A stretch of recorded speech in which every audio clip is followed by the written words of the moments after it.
بسم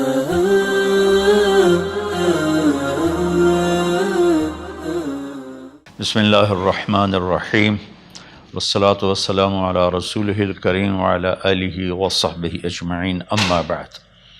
میرے محترم بھائیوں، بہنوں، بچوں، بچیوں، عزیزوں، جاننے والے، نہ جاننے والے، السلام علیکم ورحمۃ اللہ وبرکاتہ۔ کچھ دنوں سے میں قرآن سے اللہ کی پسندیدہ ہستیاں کون ہیں، کہ اللہ کس کو پسند کرتا ہے، ولی دوست کو کہتے ہیں۔ تو اللہ کا دوست کون ہے؟ وہ یہ کوئی وراثتی چیز نہیں ہے کہ ایک بڑے اولیاء اللہ تھے تو اب ان کا بیٹا بھی انہی جیسا ہوگا۔ ہمارے یہاں وراثت چلتی ہے کہ بڑے بزرگ کا بیٹا بھی بزرگ بن جاتا ہے، چاہے وہ کلین شیو ہو، وہ لوگ اس کے پاؤں چوم رہے ہوتے ہیں، جہالت ہے۔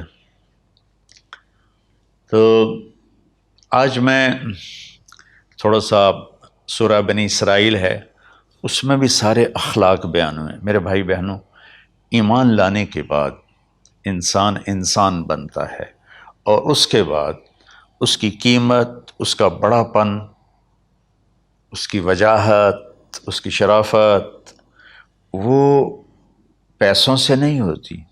پیسوں سے انسان مالدار تو ہو جاتا ہے، بڑا نہیں بنتا، بڑا نہیں بنتا۔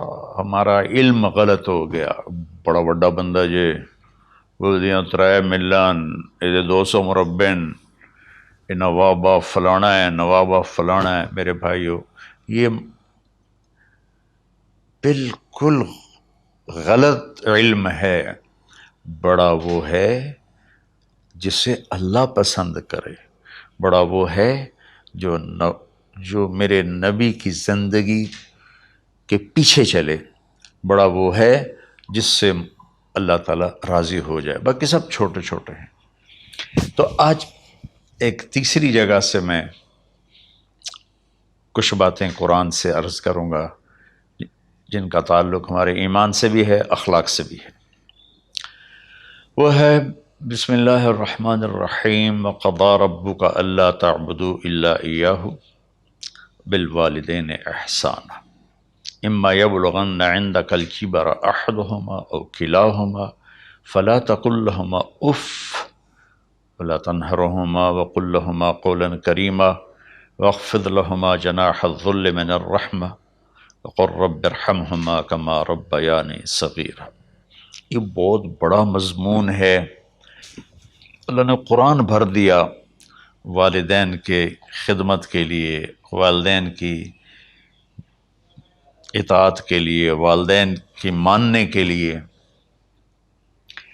پہلا جملہ ہے اور تیرے رب نے فیصلہ کیا، ایک مطلب۔ دوسرا، اور تیرے رب نے حکم کیا کہ بندگی صرف اللہ کی ہے، بندگی صرف اللہ کی ہے۔ عبد اسے کہتے ہیں جو ہر بات پہ سر جھکا دے، عبد اسے کہتے ہیں جو ہر بات پہ بچھ جائے، اس کو عبد کہتے ہیں۔ تو اللہ کہہ رہا ہے میرے بندو، میرا ایک فیصلہ ہے اور میرا ایک حکم ہے، میرے سوا نہ تمہارا ہاتھ کسی کے آگے پھیلے، نہ تمہاری گردن کسی کے آگے جھکے۔ ایک دوسرے سے مدد لینا، اس کو ایک دوسرے کی تعاونوں میں آ جاتا، تعاونوا علی البر والتقوی، ایک دوسرے کا ساتھ دو، ایک دوسرے کی مدد کرو۔ میرے نبی قرضہ اٹھاتے تھے۔ میرے نبی جب انتقال ہوا تو آپ کی زرہ 9 وسق پر، وسق 5 من کا ہوتا ہے، تو وہ جو کے بدلے آپ نے زرہ رکھوائی تھی کہ جب میں تمہیں ادا کروں گا زرہ لے لوں گا، اور آپ کا انتقال ہو گیا، آپ زرہ اپنی واپس نہیں لے سکے۔ وہ چیزیں جن کا تعلق صرف اللہ کی ذات سے ہے اور کوئی نہیں کر سکتا، اس میں صرف اللہ کے آگے ہاتھ پھیلا، جیسے ہم کہتے ہیں مدد، نصرت۔ اللہ کہتا میں ہوں، الا ان نصر اللہ قریب، سنو میری مدد تمہارے قریب ہے۔ تو اللہ تعبدوا الا ایاہ، بس ایک چھوٹا سا جملہ اللہ نے یہاں کیا، چونکہ یہاں اللہ نے والدین اور اخلاق بتانے تھے تو اپنے لیے صرف ایک جملہ بولا، باقی باتیں بھی اللہ کے لیے ہیں، لیکن اللہ نے میری بندگی، اس بندگی سے مراد 5 وقت کی نماز نہیں ہے، حج، روزہ، زکوٰۃ نہیں ہے اس کی مراد، یہ ساری باتیں داخل ہیں، اور اس کے ساتھ 24 گھنٹے کی زندگی اللہ کی مرضی پر گزارو، نفع آئے تو شکر ادا کرو، نقصان ہو تو صبر کرو، برداشت کرو، پھر بھی شکر ادا کرو، کہ میرا رب یہ کہہ رہا ہے کہ میں نے صرف اللہ سے تعلق جوڑنا ہے۔ اللہ کے نبی نے اپنے چچا زاد بھائی عبداللہ بن عباس سے فرمایا کہ یا غلام، اے نوجوان، اوصیک بکلمات فاحفظہ، میں تمہیں چند باتوں کی وصیت کرتا ہوں، کیا؟ احفظ اللہ،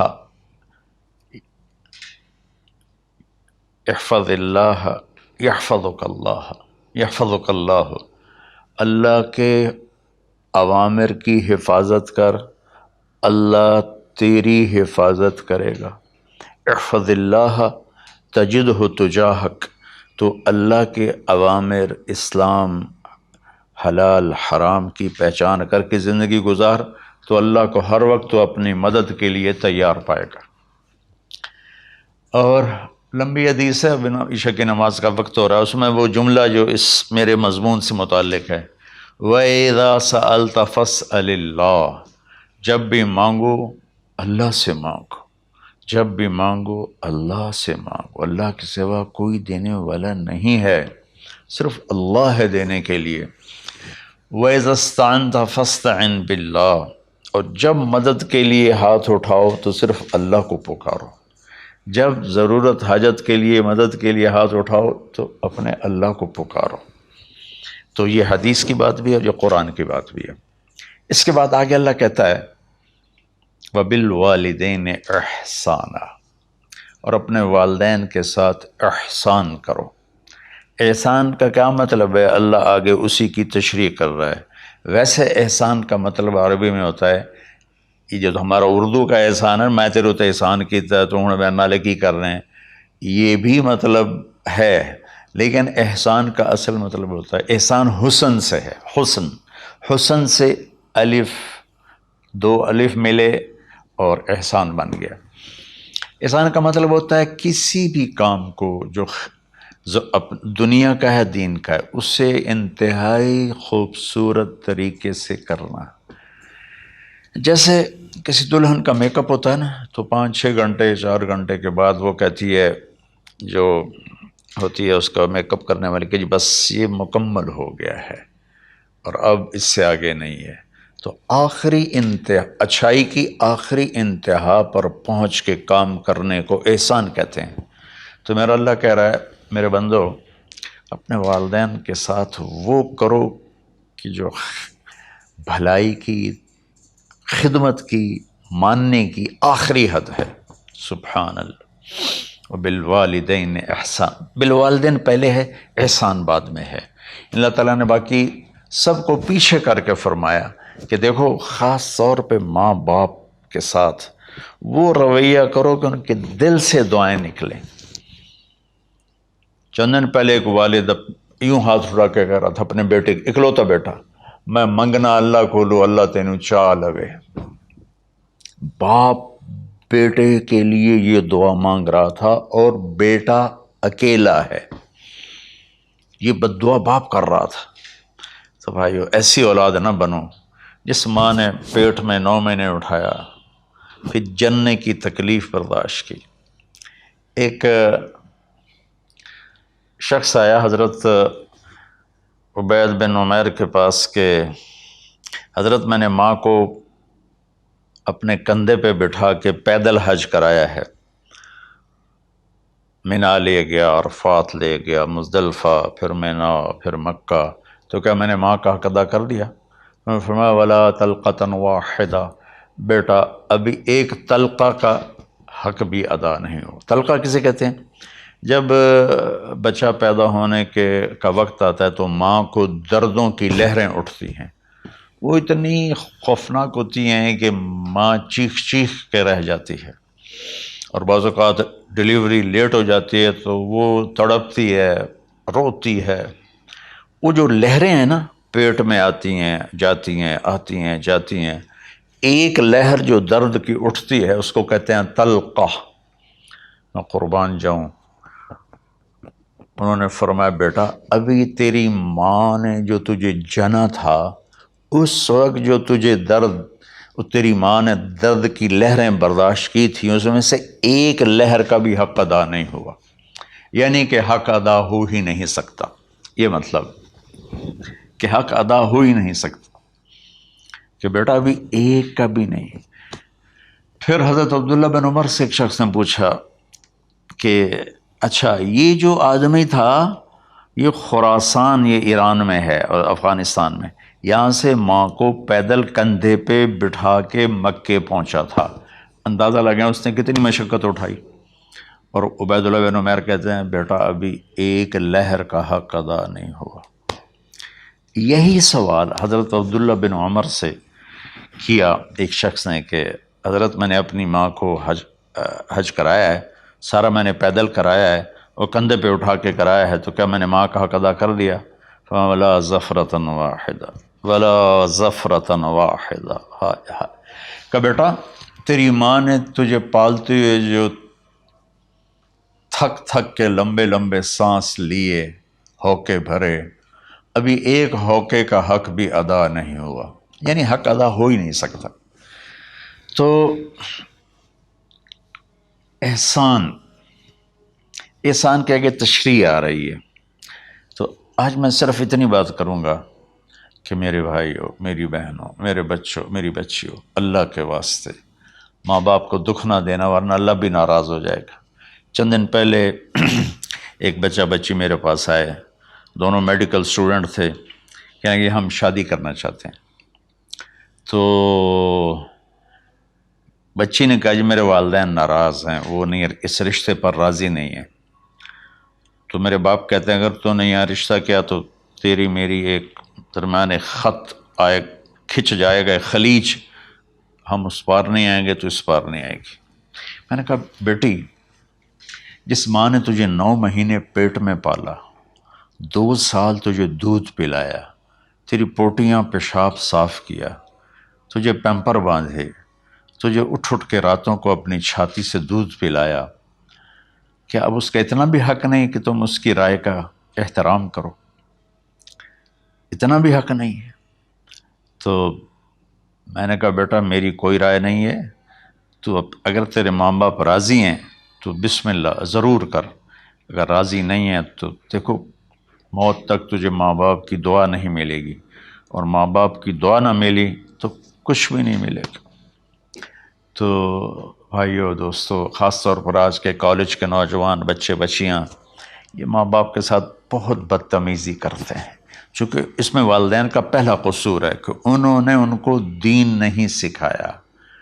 بچپن میں انگلش میڈیم سکول، پھر او لیول، پھر اے لیول، تو انہیں کیا پتہ ماں کون ہے باپ کون ہے۔